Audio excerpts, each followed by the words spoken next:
अच्छा नहीं, तो ये नई घटना है, पहली बार हुई है। इससे पहले कभी नहीं हुई है। वैशाली के लाल ही है वो। बिहार के लाल है, वैशाली क्यों? बिहार के लाल है, देश के लाल है।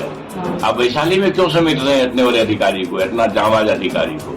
लेकिन जब अपराध है, अपराध वृत्ति है, तो कोई नई बात नहीं, सर के अपराध होते रहते हैं।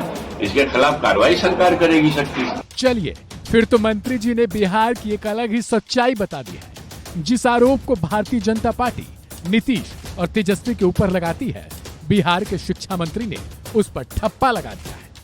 भाई सही बात है, ये बिहार के लिए कोई नई घटना थोड़े ना है। नीतीश के राज में तो ऐसा होता ही रहता है। भला मीडिया सवाल पूछकर कौन सा बड़ा तीर मार दी। दरअसल जमुई में एक सब इंस्पेक्टर ने जब खनन माफिया के खिलाफ कार्रवाई का प्लान बनाया तो उसे ट्रैक्टर चढ़ाकर मार दिया गया। इसके लिए बिहार के शिक्षा मंत्री ने कहा कि ऐसा तो होता रहता है, यूपी एमपी में भी होता है। बिल्कुल होना चाहिए मंत्री जी, ऐसा ही होना चाहिए। अगर यूपी में लूट ज्यादा होने लगे तो बिहार आखिर पीछे क्यों रहेगा? एमपी में अगर कोई निंदनीय घटना होगी तो भला बिहार पीछे कैसे रहेगा?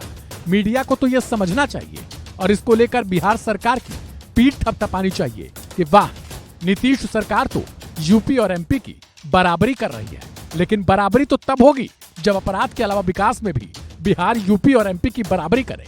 अब सुनिए पूरा वो बयान जो शिक्षा मंत्री चंद्रशेखर ने दिया है। कुचल दिया गया है। अच्छा, तो ये तो अपराधियों के द्वारा टारगेट पुलिस को ही बनाया जा रहा है। लगातार ये तीसरी घटना है।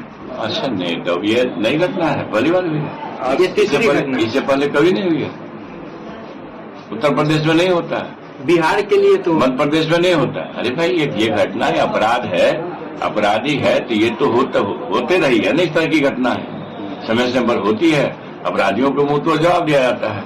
अपराधी कितना देर बच पाते हैं? अब आपके हाथ में संगीन है, किसी को मार दोगे और उसका प्रतिफल क्या होता है? 24 घंटा नहीं, 48 घंटा नहीं, अपराधी जेल में होते हैं, शिनाख्त होती है, सजा होती है। यही ना हो सकता है। वैशाली के लाल ही है वो।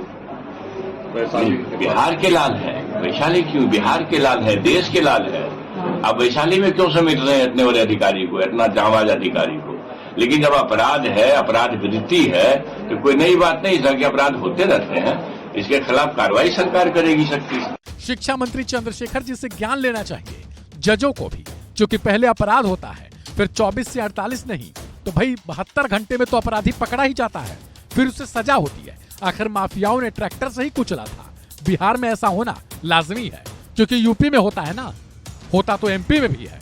शिक्षा मंत्री जी की असली बात तो यहाँ है, जो व्यक्ति सत्ता में हो अगर ये कहे किस तरीके से अपराध होते रहते हैं, तो सोचिए भला उस प्रदेश के माफिया कैसे होंगे। जो मंत्री ये कहे कि ये कोई बात तो नई नहीं है, वो आखिर कैसे अपने राज्य में अपराध की दिशा और दशा को रोक सकता है?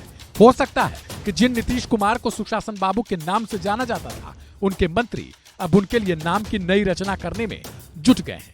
और वो नाम नया क्या हो सकता है, वो आप इस स्टोरी के बाद खुद तय कर सकते हैं। इस खबर में फिलहाल इतना ही। बाकी की अहम और ताजा अपडेट्स के लिए सब्सक्राइब करें वन इंडिया हिंदी।